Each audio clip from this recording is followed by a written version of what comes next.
Welcome to this DaVinci Resolve 16 tutorial. First you need to create a project. Today we will learn how to quickly set up the white balance.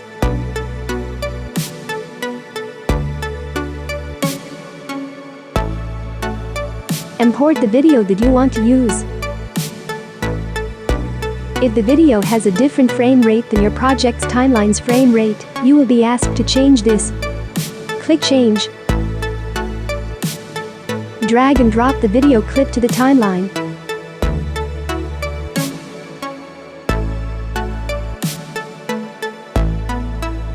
Look for a point in the video where there's some bright white content.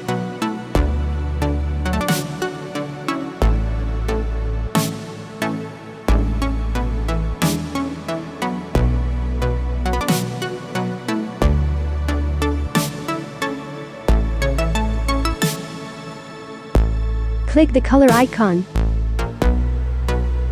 You can use the scroll wheel to zoom in. That will make it easier to pick a good point. Press the icon next to gamma and pick a white point in the video. Press the icon next to lift and pick a black point in the video.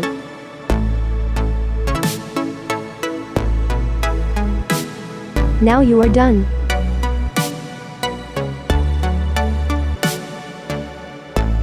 If you like this tutorial, please hit that like button and subscribe. Thank you for watching.